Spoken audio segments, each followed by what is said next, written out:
اللہ کے نام سے شروع جو نہایت مہربان ہمیشہ رحم فرمانے والا ہے۔ اللہ تمہیں تمہاری اولاد کی وراثت کے بارے میں حکم دیتا ہے کہ لڑکے کے لیے 2 لڑکیوں کے برابر حصہ ہے، پھر اگر صرف لڑکیاں ہی ہوں 2 یا 2 سے زائد تو ان کے لیے اس ترکے کا 2/3 حصہ ہے، اور اگر وہ اکیلی ہو تو اس کے لیے آدھا ہے، اور مورث کے ماں باپ کے لیے ان دونوں میں سے ہر ایک کو ترکے کا 6واں حصہ ملے گا، بشرطے کہ مورث کی کوئی اولاد ہو۔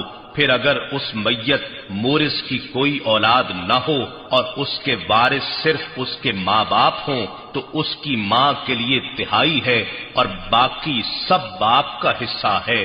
پھر اگر مورث کے بھائی بہن ہوں تو اس کی ماں کے لیے 6واں حصہ ہے۔ یہ تقسیم اس وصیت کے پورا کرنے کے بعد جو اس نے کی ہو یا قرض کی ادائیگی کے بعد ہوگی۔ تمہارے باپ اور تمہارے بیٹے تمہیں معلوم نہیں کہ فائدہ پہنچانے میں ان میں سے کون تمہارے قریب تر ہے۔ یہ تقسیم کی طرف سے فریضہ یعنی مقرر ہے، بے شک اللہ خوب جاننے والا بڑی حکمت والا ہے۔ اور تمہارے لیے اس مال کا آدھا حصہ ہے جو تمہاری بیویاں چھوڑ جائیں، بشرطے کہ ان کی کوئی اولاد نہ ہو۔ پھر اگر ان کی کوئی اولاد ہو تو تمہارے لیے ان کے ترکے سے 1/4 ہے۔ یہ بھی اس وصیت کے پورا کرنے کے بعد جو انہوں نے کی ہو یا قرض کی ادائیگی کے بعد، اور تمہاری بیویوں کا تمہارے چھوڑے ہوئے مال میں سے 1/4 حصہ ہے، بشرطے کہ تمہاری کوئی اولاد نہ ہو۔ پھر اگر تمہاری کوئی اولاد ہو تو ان کے لیے تمہارے ترکے میں سے 8واں حصہ ہے، تمہاری اس مال کی نسبت کی ہوئی وصیت پوری کرنے یا تمہارے قرض کی ادائیگی کے بعد۔ اور اگر کسی ایسے مرد یا عورت کی وراثت تقسیم کی جا رہی ہو جس کے نہ ماں باپ ہوں نہ کوئی اولاد، اور اس کا ماں کی طرف سے ایک بھائی یا ایک بہن ہو یعنی اخیافی بھائی یا بہن، تو ان دونوں میں سے ہر ایک کے لیے 6واں حصہ ہے۔ پھر اگر وہ بھائی بہن ایک سے زیادہ ہوں تو سب 1/3 میں شریک ہوں گے۔ یہ تقسیم بھی اس وصیت کے بعد ہوگی جو وارثوں کو نقصان پہنچائے بغیر کی گئی ہو یا قرض کی ادائیگی کے بعد۔ کہ اللہ کی طرف سے حکم ہے اور اللہ خوب علم و حلم والا ہے۔ یہ اللہ کی مقرر کردہ حدیں ہیں، اور جو کوئی اللہ اور اس کے رسول صلی اللہ علیہ وآلہ وسلم کی فرما برداری کرے اسے وہ بہشتوں میں داخل فرمائے گا جن کے نیچے نہریں رواں ہیں، ان میں ہمیشہ رہیں گے، اور یہ بڑی کامیابی ہے۔ اور جو کوئی اللہ اور اس کے رسول صلی اللہ علیہ وآلہ وسلم کی نافرمانی کرے اور اس کی حدود سے تجاوز کرے اسے وہ دوزخ میں داخل کرے گا جس میں وہ ہمیشہ رہے گا، اور اس کے لیے ذلت انگیز عذاب ہے۔ اور تمہاری عورتوں میں سے جو بدکاری کا ارتکاب کر بیٹھیں تو ان پر اپنے لوگوں میں سے 4 مردوں کی گواہی طلب کرو۔ پھر اگر وہ گواہی دے دیں تو ان عورتوں کو گھروں میں بند کر دو یہاں تک کہ موت ان کے عرصہ حیات کو پورا کر دے، یا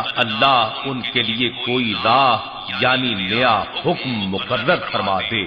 اور تم میں سے جو بھی کوئی بدکاری کا ارتکاب کریں تو ان دونوں کو ایذا پہنچاؤ، پھر اگر وہ توبہ کر لیں اور اپنی اصلاح کر لیں تو انہیں سزا دینے سے گریز کرو، بے شک اللہ بڑا توبہ قبول فرمانے والا مہربان ہے۔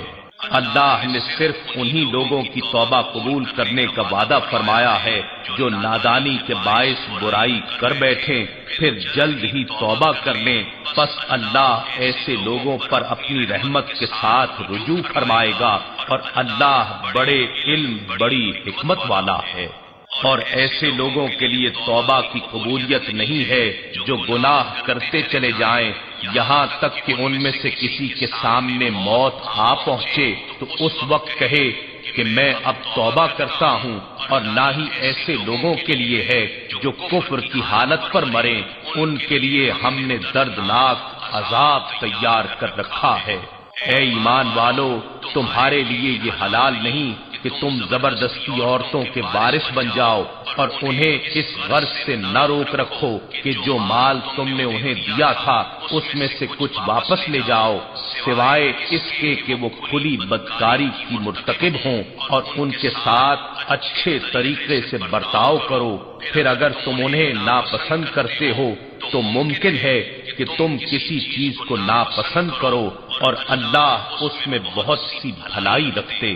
اور اگر تم ایک بیوی کے بدلے دوسری بیوی بدلنا چاہو اور تم اسے ڈھیروں مال دے چکے ہو، تب بھی اس میں سے کچھ واپس مت لو۔ کیا تم ناحق الزام اور صریح گناہ کے ذریعے وہ مال واپس لینا چاہتے ہو؟